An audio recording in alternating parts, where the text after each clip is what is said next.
Bienvenidos a una nueva edición de Cosmos Compact, sus noticias semanales sobre el espacio y la astronomía. Estamos en la fecha estelar 1, octubre, 15 horas, las noticias de la semana. En resumen, vida extraterrestre en el sistema solar. Investigadores detectaron biomarcadores en el océano de la luna Europa de Júpiter.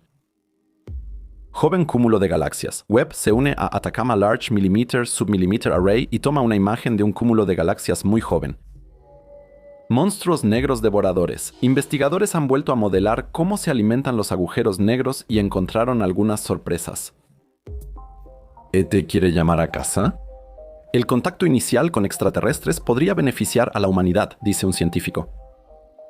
Síndrome de Kessler. La Agencia de Aviación de Estados Unidos presenta un plan para minimizar la basura espacial. El enorme cosmos. 3 investigadores ganan un prestigioso premio de investigación por su estudio de las grandes estructuras del cosmos. Detectaron biomarcadores en el océano de Europa. Europa, luna de Júpiter, es uno de los mejores candidatos para vida extraterrestre según astronomía y astrobiología. Debajo de una capa de hielo de 1 kilómetro de grosor, los científicos saben desde hace tiempo que probablemente existe un océano de agua. La Luna es amasada por las fuerzas de marea provenientes de Júpiter, lo que hace que Europa sea comprimida y estirada, lo que teóricamente debería provocar emisiones de calor en la superficie submarina de Europa. Eso suena como condiciones ideales para vida extraterrestre. ¿Y cómo? Para respaldar esta afirmación, ahora se ha detectado el biomarcador dióxido de carbono en la Luna, y no solo en la superficie, sino también, al parecer, en el océano subglacial.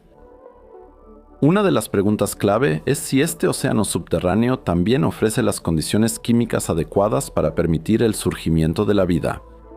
El dióxido de carbono, componente químico esencial para la vida terrestre, ya fue detectado en la superficie de Europa. Si la vida, según estándares terrestres, respira y genera dióxido de carbono, detectar este gas sería una clara pista. Sin embargo, en el momento de la detección no estaba claro si este dióxido de carbono realmente provenía del océano bajo la corteza de hielo de esta luna o si podría haber llegado a la superficie lunar a través de otros procesos, como por ejemplo impactos de meteoritos. 2 equipos de investigación de Estados Unidos analizaron muchos datos del telescopio espacial James Webb de la Administración Nacional de Aeronáutica y del Espacio y la Agencia Espacial Europea, que solo lleva un año en funcionamiento. Gracias al espectrómetro infrarrojo de alta sensibilidad de este nuevo telescopio espacial, cartografiaron detalladamente la distribución del dióxido de carbono en la superficie helada de Europa. Las mayores concentraciones de esta sustancia se hallaron en una región de unos 1.800 kilómetros de ancho en Europa, llamada Tara Regio. Esta región se caracteriza por el llamado caos Tara, que está atravesado por grietas y elevaciones extrañas e irregulares en la capa de hielo. Una teoría muy discutida sobre el origen de este terreno caótico sostiene que, de vez en cuando, agua caliente del océano subterráneo sube a la superficie, derrite el hielo y al volver a congelarse forma el paisaje caótico y accidentado de este terreno. Uno de los estudios analizó con datos de Webb si el dióxido de carbono detectado podría venir del exterior de la Luna, como por impactos de meteoritos en su superficie. Sin embargo, los investigadores llegaron a la conclusión de que el carbono, en última instancia, debe tener su origen en el interior de Europa, muy probablemente en el océano subterráneo. Sin embargo, no se pudo descartar completamente que el dióxido de carbono tal vez haya llegado a la superficie desde el manto de Europa en forma de minerales que contienen carbono y que, por irradiación, se haya transformado en monóxido de carbono, 2 gaseoso. Sin embargo, el otro estudio, que también se basa en datos de Webb, sugiere que la presencia de carbono en la superficie de Europa solo puede explicarse por una fuente proveniente del interior de la Luna. Además de dióxido de carbono, en la región de Tararequio también se pudo detectar sal en la superficie, que posiblemente también provenga del océano subglacial. Así, el paisaje helado aquí parece más amarillento que el resto de Europa, que es completamente blanca. Como destacan los investigadores, así vamos conociendo poco a poco más sobre la supuesta composición química en el interior de Europa debajo del infierno helado. Sin embargo, los investigadores no hallaron señales de géiseres de vapor de agua u otros gases saliendo de Europa, usando los instrumentos de alta resolución del telescopio Webb. En los próximos años, 2 misiones a gran escala investigarán a fondo el enigmático océano de Europa y la cuestión de posibles formas de vida en él. La Agencia Espacial Europea, ya lanzó su sonda espacial JUICE hacia Júpiter en abril de este año. En 2032, JUICE hará 2 sobrevuelos a Europa, realizará varias mediciones y posiblemente tomará imágenes de la superficie de esta luna. En 2024, la Administración Nacional de Aeronáutica y del Espacio también planea el lanzamiento de su misión Europa Clipper, una sonda orbital igualmente compleja que investigará intensamente la luna Europa de Júpiter. JUICE y Europa Clipper buscan determinar si existen condiciones para que surja vida en el océano salado de este cuerpo celeste. En caso de que alguna vez se detecte vida en Europa, los expertos suponen que lo más probable es que se trate de microorganismos primitivos que existen en el entorno extremo a varios kilómetros bajo el hielo. Webb y Elmer capturan imágenes fantásticas de un cúmulo de protogalaxias. Un equipo internacional de investigación liderado por el profesor asistente Takuya Hashimoto de la Universidad de Tsukuba y el investigador Javier Álvarez Márquez. El Centro Español de Astrobiología, utilizando el telescopio espacial James Webb y el Atacama Large Millimeter Submillimeter Array, ha investigado la región central de un protocúmulo. Atención, nombre complicado, A2744 Z7P90D. Este protocúmulo ya había sido identificado por otro grupo gracias a observaciones del Webb, como el más distante a 13-14 mil millones de años luz. Sin embargo, toda la región central, la llamada zona urbana, que contiene la mayor cantidad de galaxias candidatas en este protocúmulo, no había sido observada hasta ahora. No estaba claro si los efectos ambientales de las galaxias en este protocúmulo ya ocurrieron. Por lo tanto, los investigadores decidieron concentrar sus estudios en la región central.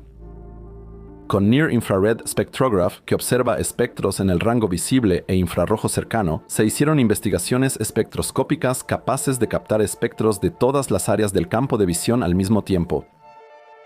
Los investigadores lograron detectar con éxito oxígeno ionizado de 4 galaxias en una zona cuadrada de 36.000 años luz de longitud, lo que equivale aproximadamente a la mitad del radio de la galaxia Vía Láctea. Basándose en el corrimiento al rojo de esta luz, se identificó que la distancia de estas 4 galaxias a la Tierra es de los mencionados 13 a 14 mil millones de años luz. El equipo de investigación también analizó los datos previos de Atacama Large Millimeter Submillimeter Array recolectados en esta región. Los datos captaron las emisiones de radio del polvo cósmico en estas galaxias lejanas.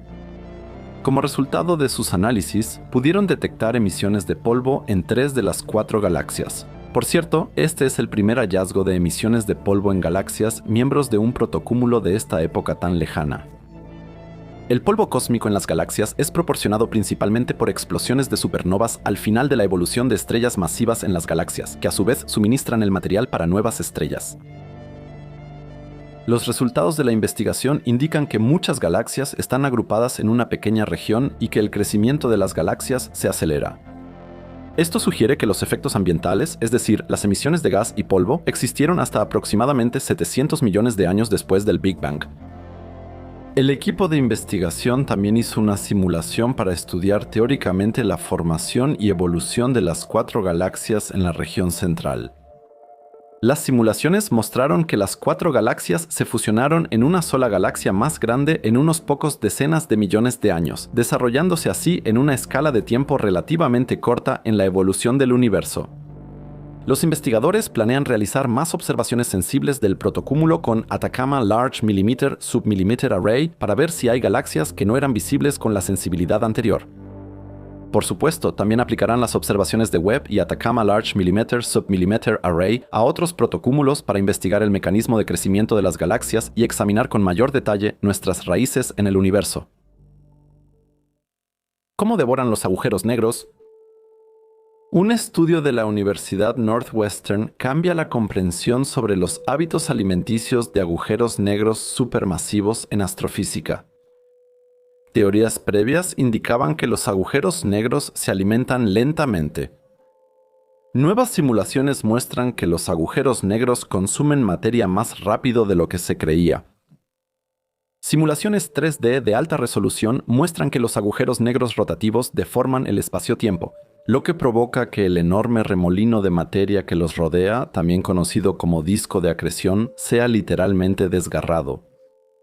Esto hace que el agujero negro divida el disco de acreción en varios discos internos y externos que se superponen y se encuentran uno al lado del otro. Los agujeros negros devoran primero el anillo interno de este disco. Después, el material de los discos externos fluye hacia el interior para llenar el vacío que dejó el anillo interno completamente devorado. Este proceso continúa en un ciclo aparentemente interminable de devorar, rellenar y volver a devorar. Lo sorprendente de este descubrimiento es que un ciclo de este proceso de devorar, rellenar y volver a devorar aparentemente dura solo unos pocos meses. Es un periodo sorprendentemente corto comparado con los siglos que los investigadores suponían antes. Este nuevo hallazgo podría ayudar a explicar el comportamiento dramático de algunos de los objetos más luminosos en el cielo nocturno, entre ellos los cuásares. Aparecen de repente, brillan y desaparecen sin razón, a veces en días, semanas o meses. Los rápidos hábitos alimenticios de los monstruos negros, base de los cuásares, podrían explicarlo. La teoría clásica de discos de acreción asumía que eran relativamente ordenados. En estos modelos, el gas y las partículas giran en el mismo plano y dirección que el agujero negro. Por cientos a miles de años, partículas de gas giraban lentamente hacia el agujero negro para alimentarlo. Nick Cass, de la Universidad Northwestern, quien lideró este estudio, explicó que la suposición sobre la alineación de los discos de acreción era errónea. El gas que prácticamente alimenta a estos agujeros negros no necesariamente sabe en qué dirección rota el agujero negro.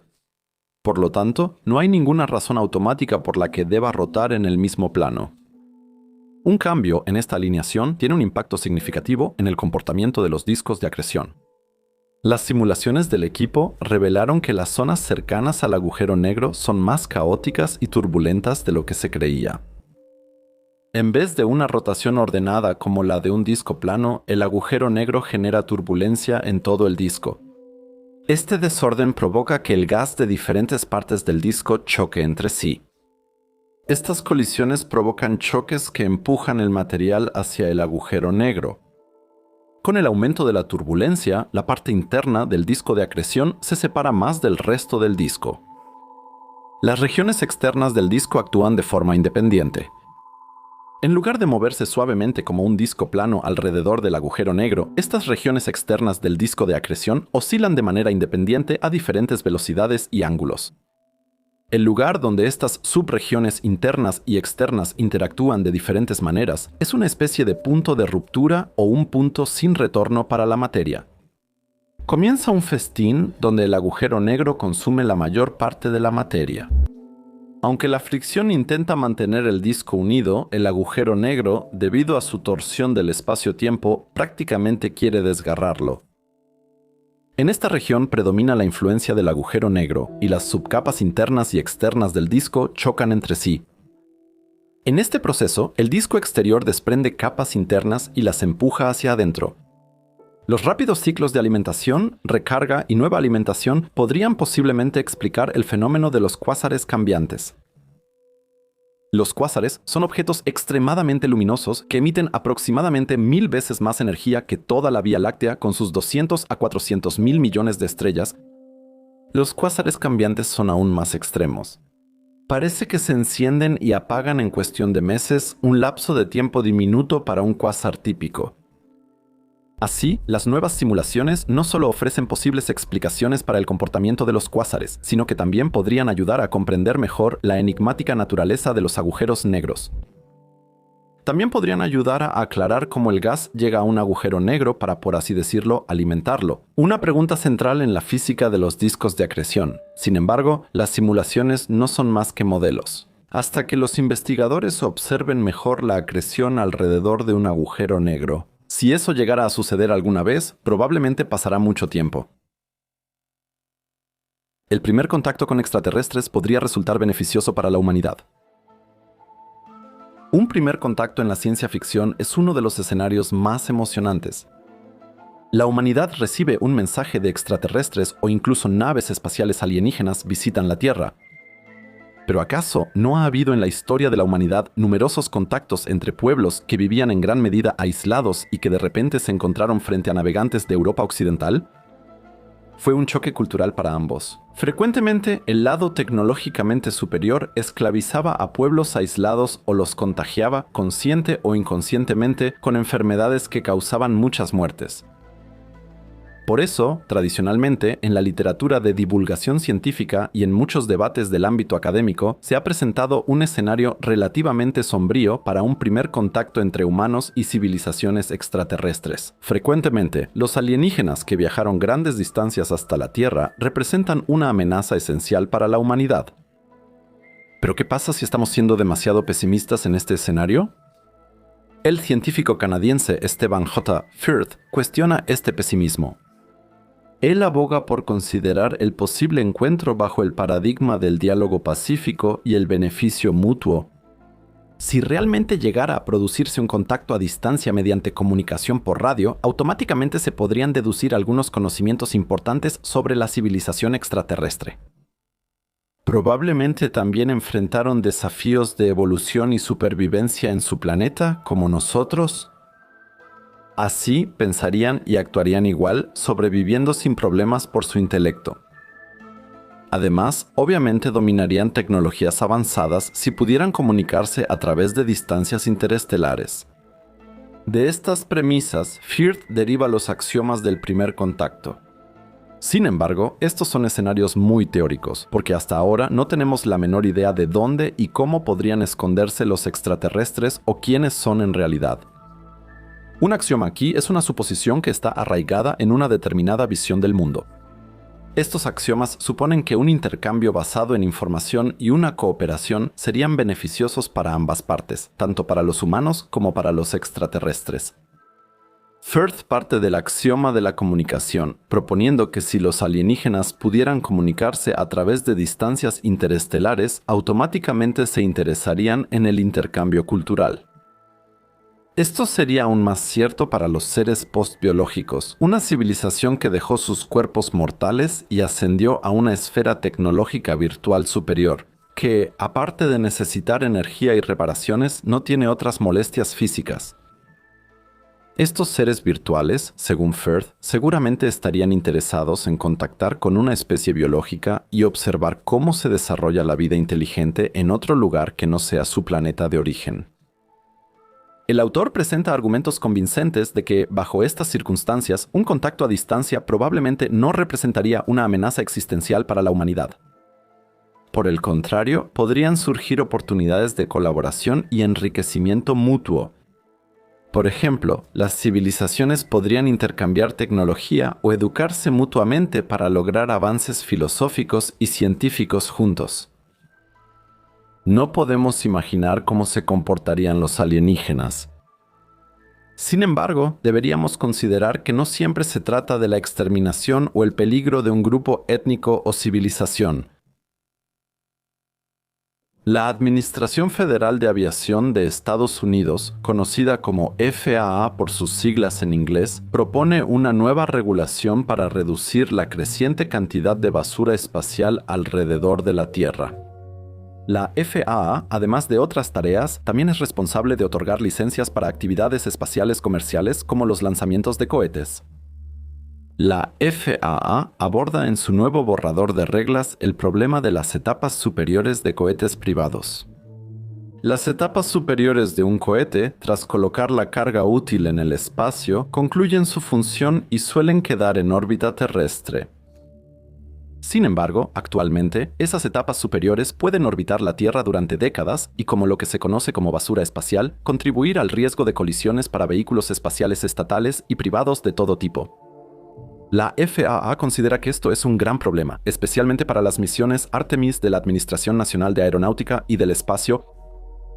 Para abordar este problema, la FAA propone 5 opciones para los operadores de cohetes sobre cómo deben manejar sus etapas superiores.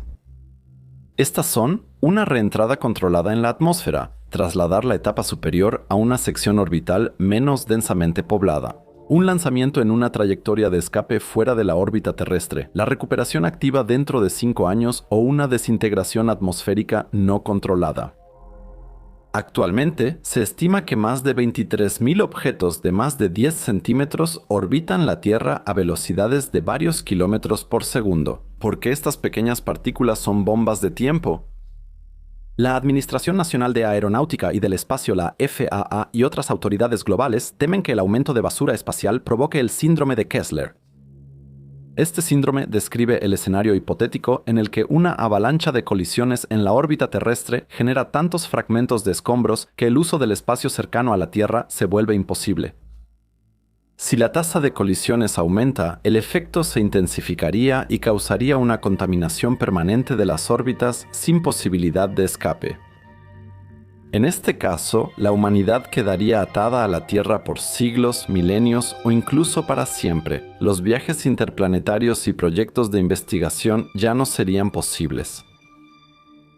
Este escenario, descrito por el astrofísico Donald Kessler en los años 70, sería de los peores para la exploración espacial. Las grandes estructuras del universo. 3 científicos ganaron el prestigioso premio New Horizons en física de la Fundación Breakthrough Prize. El premio, dotado con $100,000, reconoce investigaciones pioneras sobre los fundamentos de la física. Reconocieron sus aportes para entender estructuras a gran escala del universo. Estas se formaron poco después del Big Bang y al final de la fase de inflación. Las interacciones de partículas en ese entonces formaron delgados filamentos de plasma que dejaban mucho espacio entre ellos. Durante la expansión, esta distribución se congeló y estableció las bases de las distribuciones galácticas actuales. Por años, la investigación se centró en la radiación cósmica de fondo. Los 3 galardonados crearon nuevos métodos para analizar las complejas interacciones en las grandes estructuras de la red cósmica tras el Big Bang. Un concepto importante en esto es la teoría de campo efectiva, que representa las galaxias de manera simplificada como puntos. Así, también se pueden analizar fenómenos que exceden la teoría de perturbaciones lineales, como la materia oscura. Además, los científicos desarrollaron herramientas estadísticas para formular predicciones para futuras observaciones, por ejemplo, con el telescopio James Webb. Con sus trabajos innovadores, ampliaron la comprensión de la fase más temprana del universo previa a la inflación. Así, aportan a la física ideas valiosas sobre el origen del cosmos. Eso es todo por esta edición de Cosmos Compact. Si tienen noticias interesantes para este formato, envíenme un correo a andreas@igiscosmos.com. Que tengan un bonito domingo, cuídense y vivan mucho tiempo en paz. Adiós.